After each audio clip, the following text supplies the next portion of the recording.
নমস্কার নমস্কার নমস্কার নমস্কার নমস্কার নমস্কার নমস্কার নমস্কার আপনাদের সবাইকে সবাইকে সবাইকে নমস্কার জানাচ্ছে আপনাদের সৌমিত্র বসু। সবাইকে অজস্র শুভ কামনা জানাচ্ছে, সবাইকে স্বাগত জানাচ্ছে আজকের এই শরণাগত অনুষ্ঠানে এবং সবাইকে শুভ সকাল জানাচ্ছে। শুভ হোক, শুভ হোক, সকলের শুভ হোক, সকলের ভালো হোক, সকলের মঙ্গল হোক, সকলের কল্যাণ হোক, কল্যাণ হোক, কল্যাণ হোক। আজকে ঠাকুর সরোজ কুমার তার তিরোভাব উৎসব আগরপাড়ায় খুব বড় করে হয় এই উৎসব, এবং আজকে সুরেশচন্দ্র মজুমদারের প্রয়াণের দিন। দেশভক্ত সুরেশচন্দ্র মজুমদার, তিনি বিপ্লবীদের সাহায্য করেছিলেন কৃষ্ণনগরে। এটি শিক্ষাক্ষেত্রে তিনি একটা রিভলভার চুরি করে সেটা বাঘা যতীনের হাতে তুলে দিয়েছিলেন, তার ফলে তার জেল হয়। কিন্তু সুরেশচন্দ্র মজুমদারের প্রধান পরিচয় যেটা, সেটা হচ্ছে তিনি ছাপাখানার জগতে, মুদ্রণের জগতে তিনি খুব গুরুত্বপূর্ণ নাম।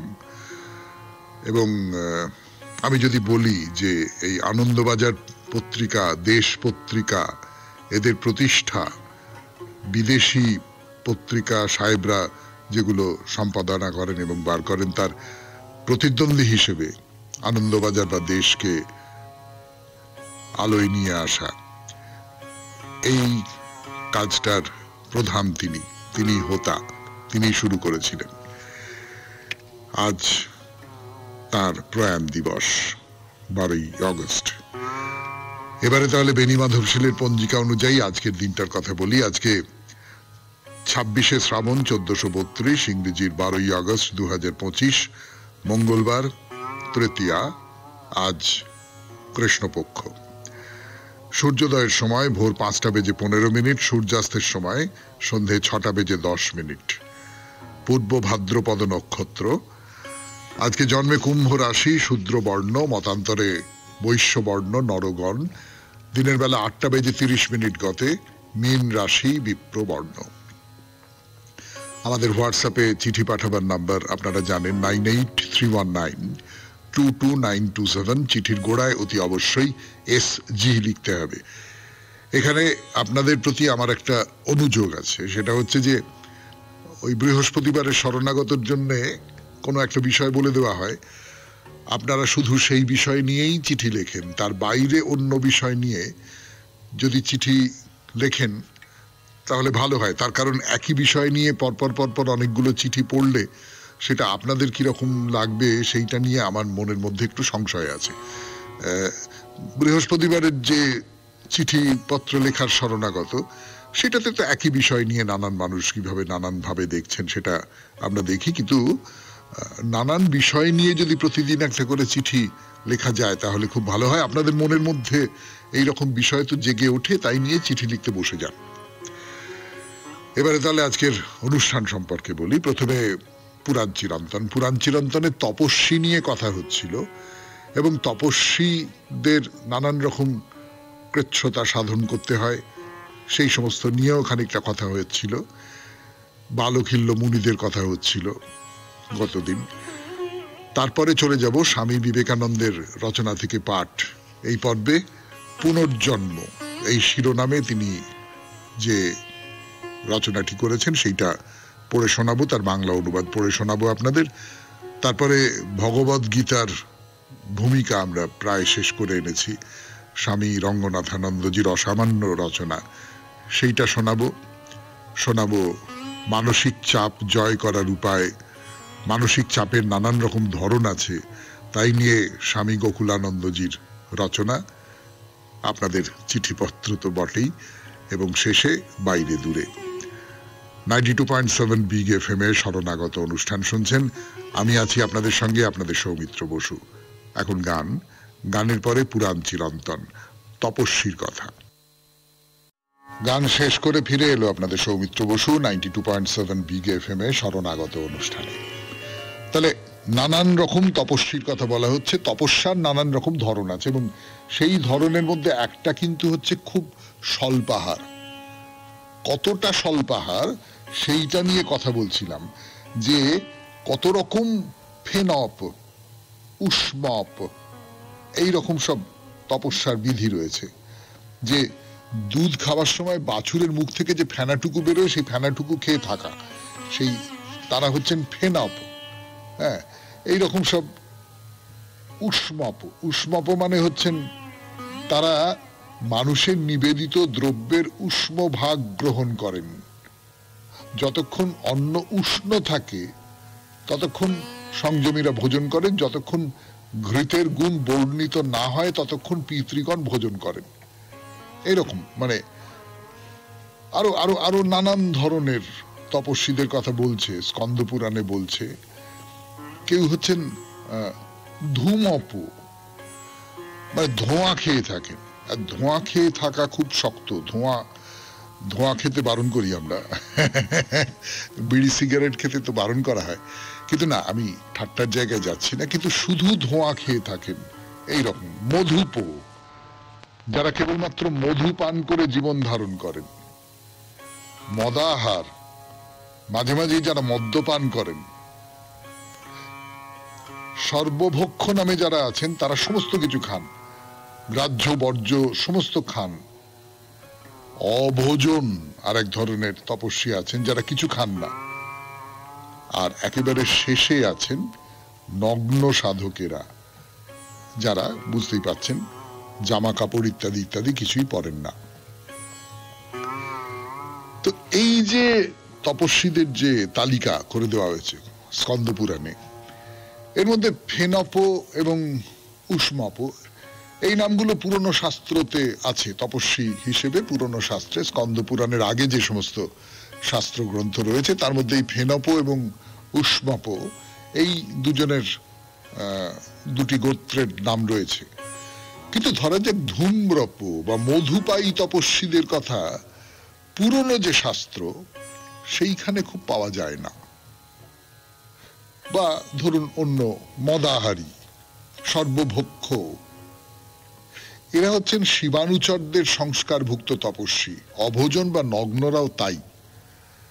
এদের কথা আমাদের, আমি আবারও বলছি, স্কন্দ পুরাণে তো আছে, কিন্তু তার আগের যে প্রাচীন শাস্ত্র তাতে এগুলো নেই। এবং ধরুন আমি মদ্যপান করা হয় বা সবকিছু খাওয়াই হয়, তাকে আমি তপস্বী হিসেবে আলাদা করে গুরুত্ব দেব কেন? 92.7 বিগ এফএম এ শরণাগত অনুষ্ঠানে শুনছেন তপস্বীর কথা। বলছি আমি আপনাদের সৌমিত্র বসু। ফিরে আসছি গানের পর। গান শেষ করে আবার তপস্বীর কথা 92.7 এলো আপনাদের সৌমিত্র বসু 92.7 বিগ এফএম এ শরণাগত অনুষ্ঠানে। পুনর্জন্ম যতটা পড়েছিলাম তারপর থেকে পড়ে শোনাই। ক্যালডিয়াবাসীরা মৃত্যুর পরে আত্মার স্বরূপ সম্বন্ধে মিশরীয়দের মতো অত গবেষণা না করিলেও তাহাদের মতে আত্মাকে দেহের উপর নির্ভরশীল দ্বিতীয় বস্তু হিসাবেই গ্রহণ করা হয় এবং ওই আত্মা কবরস্থানের সহিত জড়িত। তাহারাও এই দেহ নিরপেক্ষ অবস্থার কথা চিন্তা করিতে পারে নাই এবং আশা পোষণ করিত মৃতদেহ যদিও দেবী নানা বিপদ আপদ ও রোমাঞ্চকর অভিযানের অন্তে ইয়া ও দাঙ্কিনার পুত্র তাহার মেষপালক স্বামী দমুজিকে পুনর্জীবিত করিতে পারিয়াছিলেন, তথাপি অতি ধর্মপ্রাণ এবং ভক্তিপরায়ণ ব্যক্তিরাও তাহাদের প্রিয়জনেদের পুনরুজ্জীবনের নিমিত্ত দেবালয় হইতে দেবালয়ে বৃথাই কাতর আবেদন জানাইয়াছিল। এইরূপে আমরা দেখিতে পাই প্রাচীন মিশরীয় বা ক্যালডিয়াবাসীরা মৃত ব্যক্তির শবদেহ হইতে কিংবা কবরস্থান হইতে সম্পূর্ণ বিচ্ছিন্ন করিয়া আত্মা সম্পর্কে কখনো ধারণা নাই। সব দিক বিবেচনা করিলে এই পার্থিব জীবনই সর্বোত্তম এবং যাহারা জীবিত তাহারাও দুঃখিত, দেহের উপর নির্ভরশীল এই দ্বিতীয় আত্মার অবস্থিতিকাল বৃদ্ধি করিবার গভীর আশা পোষণ করিয়া তাহারা মৃত ব্যক্তিদিগকে যথাসাধ্য সাহায্য করিত। এইরূপ পরিবেশে আত্মা সম্পর্কে উচ্চতর জ্ঞান লাভ করা সম্ভব নয়। প্রথমত ইহা অত্যন্ত স্থূল ও জড়বাদ, তদুপরি ভয় ও যন্ত্রণা পূর্ণ।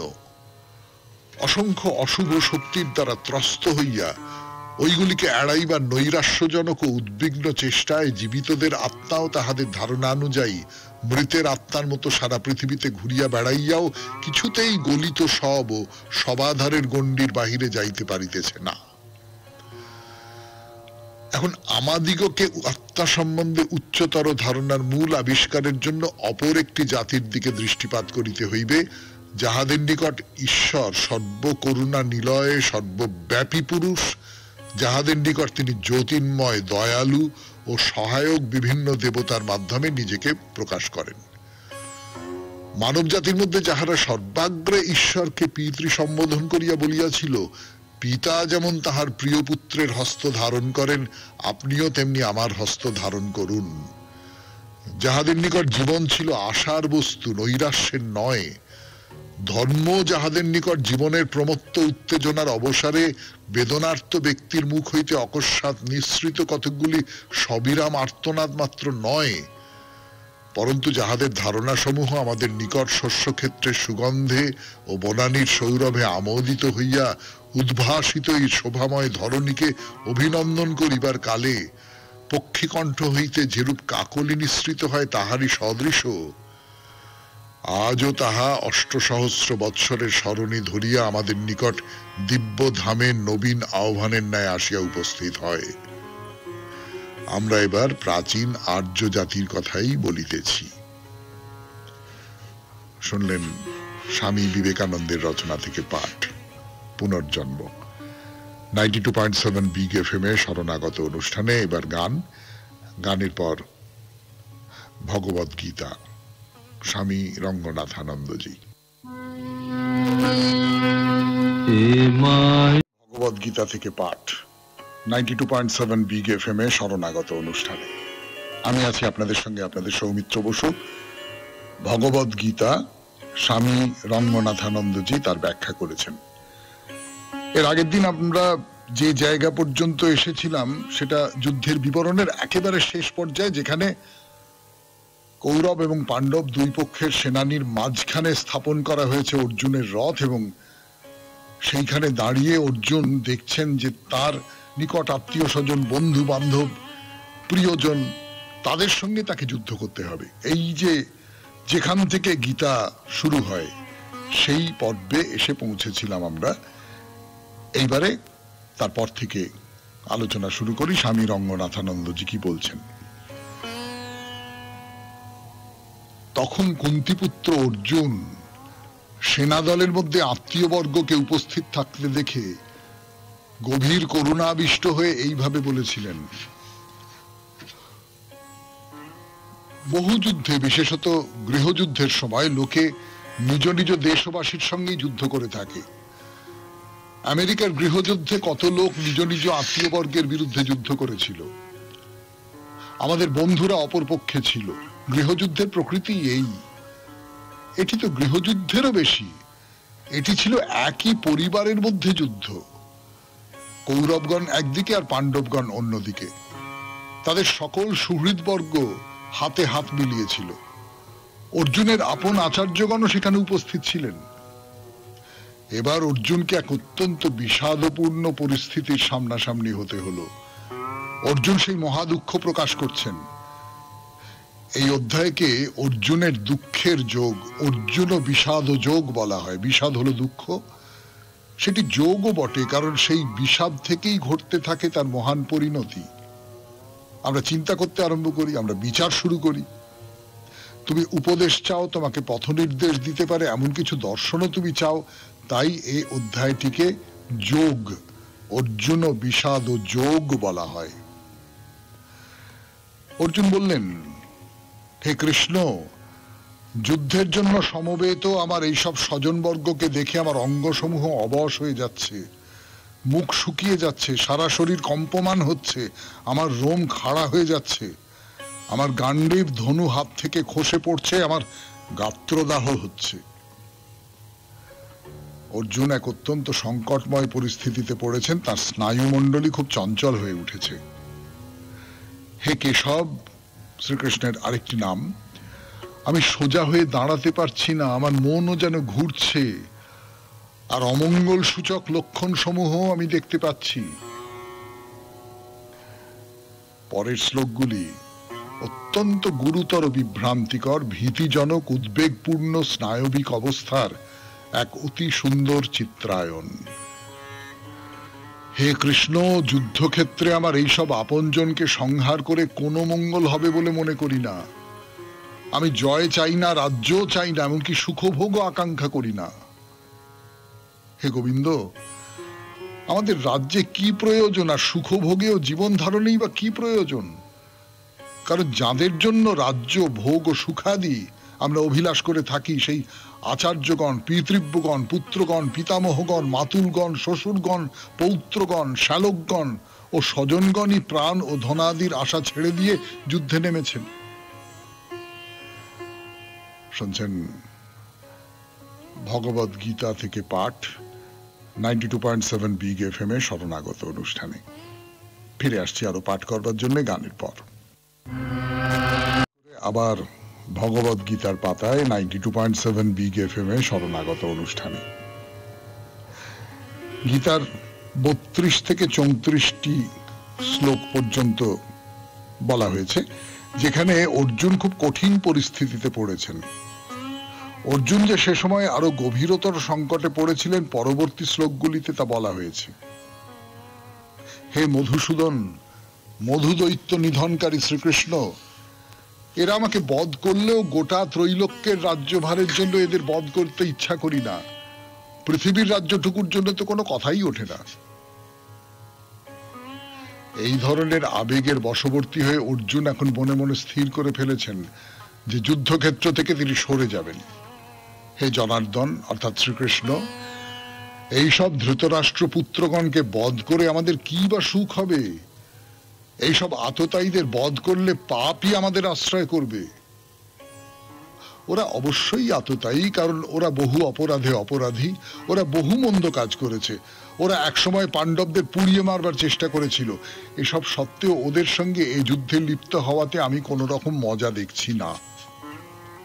অতএব আমাদের জ্ঞাতি ধৃতরাষ্ট্রপুত্রগণ আমাদের বধযোগ্য নয়। হে মাধব অর্থাৎ শ্রীকৃষ্ণ, স্বজনগণকে হত্যা করে আমরা কি রূপে সুখী হব? যদিও আমার সামনে একত্রিত কৌরবরা রাজ্য লোভে অভিভূত হয়ে এই সত্য বুঝতে পারছে না, তবু এতে কুলক্ষয়জনিত দোষ ও মিত্রদ্রোহ নিমিত্ত পাপ আছে। হে জনার্দন অর্থাৎ শ্রীকৃষ্ণ, কুলক্ষয় দোষে বংশ সমাজের নাশ হয় এ কথা স্পষ্ট দেখেও আমরা কেন এই পাপ কাজ থেকে নিবৃত্ত হব না? এই যুদ্ধের ফলে সমাজের অবক্ষয় হবে, পরিবার ভেঙে যাবে, যার ফলে কত নারী বিধবা হবে, কত শিশু অনাথ হবে। এই কৌরবরা যুদ্ধজনিত এইসব ফলের কথা জানে না, কিন্তু আমরা তো জানি। আমরা যখন জানি তখন আমরা কেন আর এই বিষয়ে অগ্রসর হই? কুল নাশে, কুলের স্মৃতি রক্ষার্থ চিরাচরিত ধর্মীয় অনুষ্ঠানাদি নষ্ট হয়ে যায়, বংশের সংস্কৃতিও নষ্ট হয়। ফলে সামাজিক মূল্যবোধ এবং অনাচার রূপ অধর্ম সমগ্র কুলকে, সমাজকে আরো বেশি অভিভূত করে। যুদ্ধের ফলে সমাজে নানা অশুভ পরিস্থিতি সৃষ্টি হয়। বর্তমানে আমরা তা বেশ বুঝতে পারি। যুদ্ধ, বিরোধ, মনোমালিন্যের সময় কতই না অশুভ ভাব উৎপেতে থাকে। অর্জুন আসন্ন যুদ্ধ থেকে সরে থাকবার ইচ্ছার কারণ দেখাচ্ছেন, আর তাই তিনি আবার বললেন, যখনই কোনো মহাযুদ্ধ ঘটে থাকে কতগুলি না বিধবা ও অনাথ সৃষ্ট হয়। অধর্মের প্রাদুর্ভাবে যখন সামাজিক মূল্যবোধ চলে যায়, কুলস্ত্রীগণ তৎকালীন ভীষণ অবস্থায় পড়ে ভ্রষ্টা হয়ে যায়। আর আমাদের কুলস্ত্রীগণের কিছু অশুভ হলে সমগ্র সমাজের ক্ষতি হয়। সমাজে বর্ণ সংকরাদি বহু ভ্রষ্টাচার চলতে থাকে। শুনলেন ভগবদ গীতা থেকে পাঠ, 92.7 বিগ এফএম এ শরণাগত অনুষ্ঠানে। এখন গান শুনব, গানের পর স্বামী গোকুলানন্দ মানসিক চাপ জয় করার উপায়, মানসিক নানান রকমের সমস্যা তাই নিয়ে কথা বলছেন তিনি।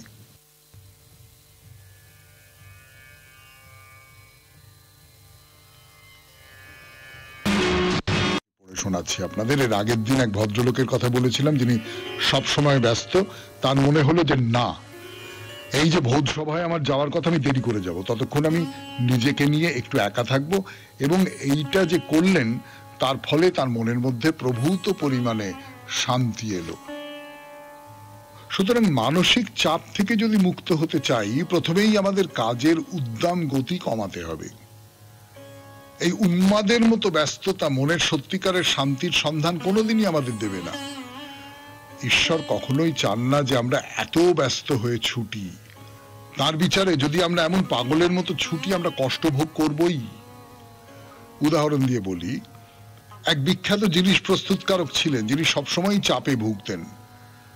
ভোরবেলায় বাড়ি ছেড়ে বেরিয়ে যেতেন তিনি এবং বাড়ির লোককে সাবধান করে দিতেন তাকে যেন প্রচুর পরিমাণে জল খাবার দেওয়া না হয়। সেই সব খাবারগুলোই তিনি পছন্দ করতেন যেগুলো তাড়াতাড়ি গিলে ফেলা যায়, যাতে কাজে বেরোতে এতটুকু বিলম্ব না হয়। এরা কিন্তু অবশ্যই অস্বাভাবিক প্রকৃতির মানুষ। যদি আমরা এইরকম অস্থির গতিতে চলি, জীবনের ধ্বংস অনিবার্য। ধীর লয়ে যদি চলি, তবে যা কিছুই আমরা সত্যি করে পেতে চাইবো আমরা নিশ্চয় পাব। সব রকম মানসিক উত্তেজনাকে এড়িয়ে যাওয়ার কৌশল যদি আমরা আয়ত্ত করতে পারি, আমরা আমাদের মানসিক ভারসাম্য ও প্রশান্তিকে বজায় রাখতে সমর্থ হব। এটা সম্ভব হবে যদি আমাদের অস্থির অশান্ত কর্মপ্রবাহে আমরা কিছুক্ষণের জন্য অন্তত বিরতি ভোগ করি। আমাদের শান্ত অচঞ্চল থাকার অনুশীলন করা প্রয়োজন। দিনে 24 ঘন্টার মধ্যে যদি আমরা অন্তত 10 মিনিটের জন্য এই শান্ত অচঞ্চল হয়ে বসে থাকার অভ্যাস করি, অসাধারণ ফল পাবো আমরা। মানসিক চাপ জয় করার আরেকটি পথ হলো মানুষের সাথে শান্তভাবে শান্তি বজায় রেখে কথাবার্তা বলা এবং অযথা মানুষের সাথে চিৎকার না করা। ধরুন আমরা চাইছি যে কেউ একজন আমাদের কোনো একটা কাজ করে দিক। তাকে হয় আমরা শান্তস্বরে অথচ পূর্ণ দৃঢ়তার সঙ্গে বলবো, এখনই করে দাও এই কাজটি, অথবা আমরা বলতে পারি, দয়া করে দেখো যেন কাজটা তাড়াতাড়ি হয়ে যায়। আমাদের নিজেদের মানসিক চাপ যদি আমরা কমাতে পারি, চাপের কুফল থেকে আমরা রক্ষা করতে পারবো আমাদের পারিপার্শ্বিক সবকিছুকে এবং চতুষ্পার্শ্বে থাকা সকলকে। এমন এক সদর্থক দৃষ্টিভঙ্গি আমাদের সুখ আর তৃপ্তির পথে নিয়ে চলে। শুনলেন স্বামী গোকুলানন্দের রচনা থেকে পাঠ, মানসিক চাপ জয় করার উপায়। 92.7 বিগ FM এ শরণাগত অনুষ্ঠানে এখন চিঠিপত্র। ফিরে আসছি গানের পর। গানের পর এবার চিঠিপত্র। আজকের চিঠিটি লিখেছেন দেবমাল্য খাঁ। আপনাদের দেওয়া প্রতিশ্রুতি অনুসারে দেবমাল্য বাবুর নাম আগের দিনই বলে নেওয়া উচিত ছিল, কিন্তু ওই অনভ্যাস তো, আগের দিনের চিঠিটি পড়বার পর দেবমাল্য বাবুর নামটা বলতে হবে সেটা ভুলে গিয়েছিলাম। তার ফলে দেবমাল্য বাবুর নাম আগে বলা হলো না। আজকে দেবমাল্য খাঁয়ের চিঠি পড়ি। পরের দিন পড়ব প্রণতি পালের চিঠি। আগে থেকেই বলে রাখলাম, পরে যদি ভুলে যাই। আপাতত দেবমাল্য বাবু তার চিঠিতে লিখছেন, শ্রদ্ধেয় সৌমিত্র বাবু, আপনি আমার প্রণাম নেবেন। বিগত 13ই জুলাই আমি সপরিবারে বাসে করে পুরী গিয়েছিলাম। 17ই জুলাই পুরী থেকে দীঘা যাওয়ার পথে আমাদের বাস উড়িষ্যা বন্ধের কারণে 16 নম্বর জাতীয় সড়কের ধারে একটি মন্দিরে কয়েক ঘন্টার জন্য দাঁড়িয়ে থাকে। মন্দিরের পণ্ডিতের কাছ থেকে জানতে পারলাম যে মন্দিরটি হলো গোকর্ণেশ্বর শিব মন্দির। এটি উড়িষ্যার জাজপুর থেকে 1 কিলোমিটার দূরে অবস্থিত। মন্দিরের সামনে আছে সুন্দর লাল রঙের তোরণ। তোরণে আছে জগন্নাথ দেব ও হরগৌরীর মূর্তি। মন্দিরের পণ্ডিত বললেন যে পঞ্চপাণ্ডব গোহত্যার মতো পাপ কাজ থেকে উদ্ধার পেতে এই শিবলিঙ্গ ও মন্দিরের প্রতিষ্ঠা করেছিল। সাদা ধপধপে উড়িষ্যা স্থাপত্য রীতিতে নির্মিত মন্দিরটি ব্রাহ্মণী নদীর তীরে একটি ঘাটে অবস্থিত। মন্দিরে শিবলিঙ্গ আছে জলের তলায় নিমজ্জিত। নন্দীশ্বরের একটি মূর্তি আছে, আর আছে একটি গর্ভগৃহে হরপার্বতীর মূর্তি। ঘাটের উপর একটি জগন্নাথ দেবের মন্দির আছে। মন্দিরের পাশ দিয়ে বয়ে গেছে মিষ্টি ও শীতল জলের ব্রাহ্মণী নদী। আমরা সপরিবারে সপ্তমাতৃকার অন্যতম পবিত্র ব্রাহ্মণী নদীর জল মাথায় দিলাম। শ্রাবণ মাসে গোকর্ণেশ্বরের আশীর্বাদ নিয়ে পুনরায় আমরা আমাদের গন্তব্যস্থল দীঘার উদ্দেশ্যে রওনা হলাম। শিবের কৃপায় আমাদের ভ্রমণ খুবই সুষ্ঠুভাবে সম্পন্ন হয়। ইতি দেবমাল্য খাঁ, ইছাপুর, নবাবগঞ্জ থেকে লিখেছেন। তাহলে এই একটা ভ্রমণ কাহিনী পাওয়া গেল। দেবমাল্য অবশ্য নানান জায়গায় খুব ঘুরে বেড়ান এবং সেই ঘুরে বেড়ানোর ফল আমরা ভোগ করি বা আমরা সেই ঘুরে বেড়ানোর ফল নিয়ে আনন্দ করি। তিনি প্রচুর এরকম চিঠি লেখেন, বাইরে বেড়াতে যাওয়ার চিঠি, এবং টুকটাক মন্দিরের কথা প্রচুর বলেন তিনি। আপনাকে অনেক ধন্যবাদ, অনেক ধন্যবাদ। 92.7 বিগ এফএম এ শরণাগত অনুষ্ঠানে এবারে বাইরে দূরে আমি আছি আপনাদের সঙ্গে, আপনাদের সৌমিত্র বসু। আমরা এখন আছি কোচবিহারে মদনমোহন মন্দিরে। শেষ করে কথা শুরু করছি আমি আপনাদের সৌমিত্র বসু 92.7 বিগ এফএম এ শরণাগত অনুষ্ঠানে। মদনমোহন মন্দির, মূল যে মদনমোহনের মন্দির সেইটা তো দেখা হলো, কিন্তু এই মন্দিরটাই সব নয়। সে আপনাদের তো আগেই বলেছি, আপনারা সকলে জানেন যে এই মন্দিরের বাইরে দুপাশে আরো দুটো মন্দির আছে এবং মদনমোহন মন্দিরের যে চত্বরটা সেটা খুব বড়, যথেষ্ট বড়, বিশাল এলাকা জুড়ে। তো এই যে মন্দিরটা, মানে মূল যে মন্দিরটা, তার দিকে মুখ করে যদি থাকা যায় তাহলে ডান দিকে একটা মন্দির আছে, আবার বাঁ দিকে একটা মন্দির আছে। তো আমরা চলুন ডান দিকের মন্দিরটার দিকে যাই, দেখা যাক কে আছেন সেই মন্দিরের মধ্যে। এই মন্দিরটিও দেখতে একই রকম, শুধু আকার একটু ছোট, মদনমোহন মন্দিরের মতো বড় নয়। আর যেটা মনে হলো, এর থামের গড়নটাও মদনমোহন মন্দিরের যে গড়ন বা নির্মাণ তার থেকে খানিকটা আলাদা। কি রকম জানেন, দেখে যেটা মনে হয় যে থামটা গোল, হ্যাঁ গোল থাম, খুব চওড়া হয়ে শুরু হয়ে ওপরের দিকে একটু সরু হয়ে গেছে এবং এই চওড়া থেকে সরু হয়ে যাওয়ার মধ্যে একটা খুব চমৎকার অলঙ্করণ আছে। এটা খুব খুব সুন্দর দেখতে লাগে থামটা।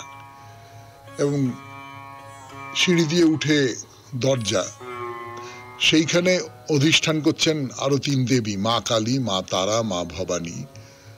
ছোট ছোট মূর্তি একটি বেদির ওপর রাখা রয়েছে, তাছাড়া কৃষ্ণের মূর্তিও রাখা রয়েছে। তো এবারে বলি ভোগের কথা। আপনি যদি দেবতাকে ভোগ দিতে চান, দুরকম করে ভোগ দেওয়া যেতে পারে। একটা হলো সন্দেশ ভোগ, তার জন্য একটা টাকা ধার্য করা আছে যে আপনি যদি সন্দেশ ভোগ দিতে চান তাহলে এই টাকাটা দিলে আপনি সন্দেশ ভোগ দিতে পারবেন। আর একটা হচ্ছে অন্য ভোগ, মানে অন্ন ভোগ। এই অন্ন ভোগের জন্য আপনাকে যে টাকাটা দিতে হবে, সেই টাকা দিয়ে তো এরা অন্ন ভোগের জন্য যা কিছু চাল বলুন, ডাল বলুন, যা কিছু তরকারি, তরি তরকারি, এটা ওটা সেটা, সেইগুলো তো এরা কিনবেন, সেই টাকাটা ধরবেন। তারপরে জ্বালানি রয়েছে, সেই জ্বালানির খরচটা, যিনি রান্না করছেন তার একটা পরিশ্রম রয়েছে, সেগুলো তো আপনাকে দিতে হবে। আর একটা উপায় আছে, সেই উপায়টা হচ্ছে যে আপনি বাজার থেকে ভোগের জন্যে, মানে অন্ন ভোগের জন্য সবকিছু কিনে আনলেন, মানে চাল ডাল তরকারি, রান্নার মশলা ইত্যাদি ইত্যাদি ইত্যাদি ইত্যাদি যা কিছু লাগে আর কি, আমাদের রান্না বান্না করতে গেলে যা কিছু লাগে সেই সমস্ত কিছু আপনি কিনে আনলেন। কিনে আনার পর সেইটা আপনি মন্দির কর্তৃপক্ষকে দিয়ে দিলেন বা ঠাকুরকে দিয়ে দিলেন, যা মানে যিনি দায়িত্বে আছেন তাকে দিয়ে দিলেন। সেইখান থেকে রান্না হলো। সেক্ষেত্রে আপনার ওই জ্বালানির খরচটা লাগবে এবং রান্না করলেন যে ঠাকুর, তার যে শ্রম হলো সেই শ্রমটাও আপনার লাগবে। এই রকম করে একটা হিসেব করে দেওয়া হয়। এরকম নানান রকম ভোগের ব্যবস্থা আছে এই মদনমোহন মন্দিরে। তার বাইরে আরো গোটা চত্বরটা জুড়ে রাখা আছে বেশ কিছু ছোট ছোট ছোট ছোট ঘর এবং সেখানে নানান দেবদেবীর মূর্তি রাখা আছে। মানে কেবলমাত্র মদনমোহন, মা কালী, মা তারা এই নিয়েই নয় আর কি, তার বাইরে আরো সব দেবদেবীরা এই পুরো চত্বরটা জুড়ে পূজিত হন এই মন্দিরের প্রাঙ্গণে। কিন্তু মদনমোহন মন্দিরের সবচেয়ে বিখ্যাত যে ব্যাপারটা, সেইটা হচ্ছে রাস উৎসব। এই রাস উৎসবের কথা বলবো আপনাদের, কিন্তু এক্ষুনি না, একটু গান শুনে নি, তারপর এই কোচবিহারের মদন মোহন মন্দিরের রাস উৎসবের কথা। ফিরে আসছি গানের পর। গান শেষ করে ফিরে এলো আপনাদের সৌমিত্র বসু 92.7 বিগ এফএম এ শরণাগত অনুষ্ঠান শুনছেন। কোচবিহারের মদন মোহন মন্দিরের কথা তো বললাম, সাধ্যমতো ঘুরে দেখলাম পুরো মন্দির। আপনারা যদি কখনো কোচবিহার যান, কোচবিহার যাওয়াটা খুব ঝামেলার ব্যাপার হয়, কিন্তু মানে প্রচুর ট্রেন আছে উত্তরবঙ্গে যাওয়ার বা কোচবিহারে যাওয়ার, নিউ কোচবিহারে নামতে হবে, সেটা আপনারা জানেন। এবং সেটা আপনি রাত্রিবেলা উঠলেন, রাত্রিটা দিব্য ঘুমিয়ে কাটালেন, এবং তারপর সকালবেলা বা একটু বেলার দিকে আপনি পৌঁছে গেলেন। কোনো ঝামেলা ঝঞ্ঝাট নেই। শুধু নিউ জলপাইগুড়ি পর্যন্ত তো আপনি সকালবেলা পৌঁছে যাচ্ছেন, তারপর ট্রেনটা একটু আলস্যি করতে থাকে, যাচ্ছি, যাবো, আচ্ছা ঠিক আছে। সব ট্রেন নয়, কিন্তু কোনো কোনো ট্রেন বেশ অলস হয়ে পড়ে আর কি। ভাই এনজেপিতে নামিয়ে দিয়েছি ভাই নিউ জলপাইগুড়িতে, তারপরে আর ঝামেলা করো না, এবার একটু আস্তে ধীরে যাই, এরকম করতে করতে যায়। তো যাই হোক, যে কথায় আসবো এখন বলে রেখেছি, সেইটা হচ্ছে যে মদন মোহন মন্দিরের যে রাস উৎসব, এই রাস উৎসবটা শুধু যে কোচবিহারের নয়, এটা একেবারে উত্তরবঙ্গের অন্যতম একটা ঐতিহ্যবাহী উৎসব, এবং খুব জমজমাট একটা উৎসব বলতে যেটা বোঝায় আর কি। মানে একে যে শুধু আপনি ধর্মীয় উৎসব বলবেন এমনটা বললে কিন্তু একটু ভুলই করা হবে। এটা হচ্ছে একেবারে কোচবিহারের তথা উত্তরবঙ্গের যে সামাজিক সাংস্কৃতিক জীবন, তার একটা গুরুত্বপূর্ণ অংশ হয়ে উঠেছে। আমরা যেরকম পুজোর জন্যে বা ঈদের জন্যে একেবারে উন্মুখ হয়ে তাকিয়ে থাকি, সেই রকম করে মানুষ তাকিয়ে থাকেন এই কোচবিহারের রাস উৎসবের দিকে। তো এখানে কৃষ্ণকে তো মদন মোহন বলে পুজো করা হয়, সেই মদন মোহনের যে রাস উৎসব, সেই উৎসবের কথা বলবো আপনাদের। পুরাণে বলছে যে কার্তিক মাসের পূর্ণিমা তিথিতে বৃন্দাবনে শ্রীকৃষ্ণের রাসলীলা হয়েছিল। রাসলীলা ব্যাপারটা আপনারা সকলে জানেন। গোপীদের সঙ্গে কৃষ্ণ মণ্ডলা আকারে নৃত্য করেছিলেন, এবং তার সূত্র ধরে আরো সব কথা রয়েছে। সেই গোপীদের মধ্যে একজন, তিনি বিশেষভাবে কৃষ্ণের আরাধনা করেছিলেন, সেই কারণে বলা হয় তার নাম হচ্ছে রাধা। এরকম সব কথাবার্তা ইত্যাদি ইত্যাদি নানান রকম বলা রয়েছে। তো কার্তিক মাসের পূর্ণিমার আগের দিন থেকে শুরু হয়ে প্রায় ৩-৪ দিন ধরে চলে কোচবিহারের এই বিখ্যাত রাস উৎসব। আজকে তো আর সময় নেই, পরের দিনে এই যে বিখ্যাত রাস উৎসব, এই রাস উৎসব সম্পর্কে আরো কিছু কথা শোনাবো আপনাদের 92.7 বিগ এফএম এ শরণাগত অনুষ্ঠানে। আজকের মতো শরণাগত তাহলে এখানেই শেষ করি। আমাদের হোয়াটসঅ্যাপে চিঠি পাঠাবার নাম্বার 9831922927। চিঠির গোড়ায় অতি অবশ্যই SG লিখতে হবে। এবার তাহলে রবীন্দ্রনাথের কবিতা দিয়ে শেষ করি আজকে শরণাগত। কবিতার নাম ঘরের খেয়া। সন্ধ্যা হয়ে আসে, সোনা মিশল ধূসর আলো ঘিরল চারিপাশে। নৌকোখানা বাঁধা আমার মধ্যিখানের গাঙে, অস্তরবীর কাছে নয়ন কি যেন ধন মাঙে। আপন গায়ে কুটির আমার দূরের পটে লেখা, ঝাপসা আভায় যাচ্ছে দেখা বেগনি রঙের রেখা। যাব কোথায় কিনারা তার নাই, পশ্চিমেতে মেঘের গায়ে একটু আভাস পাই। হাঁসের দলে উড়ে চলে হিমালয়ের পানে, পাখা তাদের চিহ্নবিহীন পথের খবর জানে। শ্রাবণ গেল, ভাদ্র গেল, শেষ হলো জল ঢালা, আকাশতলে শুরু হলো শুভ্র আলোর পালা। ক্ষেতের পরে ক্ষেত একাকার প্লাবনে রয় ডুবে, লাগলো জলের দোল যাত্রা পশ্চিমে আর পূবে। আসন্ন এই আঁধার মুখে নৌকাখানি বেয়ে যায় কারা ওই সুধাই ওগো নে চলছো কোনখানে? যেতে যেতে জবাব দিল, যাব গাঁয়ের পানে। অচিন শূন্যে ওড়া পাখি চেনে আপন নীড়, জানে বিজন মধ্যে কোথায় আপনজনের ভিড়। অসীম আকাশ মিলেছে ওর বাসার সীমানাতে, ওই অজানা জড়িয়ে আছে জানাশোনার সাথে। তেমনি ওরা ঘরের পথিক, ঘরের দিকে চলে, যেথায় ওদের তুলসী তলায় সন্ধ্যা প্রদীপ জ্বলে। নাড়ের শব্দ ক্ষীণ হয়ে যায় ধীরে, মিলায় সুদূর নীরে। সেদিন দিনের অবসানে সজল মেঘের ছায়ে, আমার চলার ঠিকানা নেই, ওরা চলল গাঁয়ে। খুব ভালো থাকবেন, আনন্দে থাকবেন। নমস্কার। নমস্কার নমস্কার নমস্কার নমস্কার নমস্কার নমস্কার নমস্কার নমস্কার আপনাদের সবাইকে সবাইকে সবাইকে নমস্কার জানাচ্ছে আপনাদের সৌমিত্র বসু। সবাইকে অজস্র শুভ কামনা জানাচ্ছে, সবাইকে স্বাগত জানাচ্ছে আজকের এই শরণাগত অনুষ্ঠানে এবং সবাইকে শুভ সকাল জানাচ্ছে। শুভ হোক, শুভ হোক, সকলের শুভ হোক, সকলের ভালো হোক, সকলের মঙ্গল হোক, সকলের কল্যাণ হোক, কল্যাণ হোক, কল্যাণ হোক। আজকে ঠাকুর সরোজ কুমার তার তিরোভাব উৎসব আগরপাড়ায় খুব বড় করে হয় এই উৎসব, এবং আজকে সুরেশচন্দ্র মজুমদারের প্রয়াণের দিন। দেশভক্ত সুরেশচন্দ্র মজুমদার, তিনি বিপ্লবীদের সাহায্য করেছিলেন কৃষ্ণনগরে। এটি শিক্ষাক্ষেত্রে তিনি একটা রিভলভার চুরি করে সেটা বাঘা যতীনের হাতে তুলে দিয়েছিলেন, তার ফলে তার জেল হয়।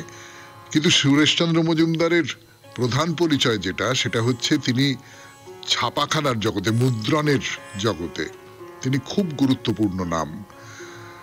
এবং আমি যদি বলি যে এই আনন্দবাজার পত্রিকা, দেশ পত্রিকা, এদের প্রতিষ্ঠা বিদেশি পত্রিকা সাহেবরা যেগুলো সম্পাদনা করেন এবং বার করেন, তার প্রতিদ্বন্দ্বী হিসেবে আনন্দবাজার বা দেশকে আলোয় নিয়ে আসা, এই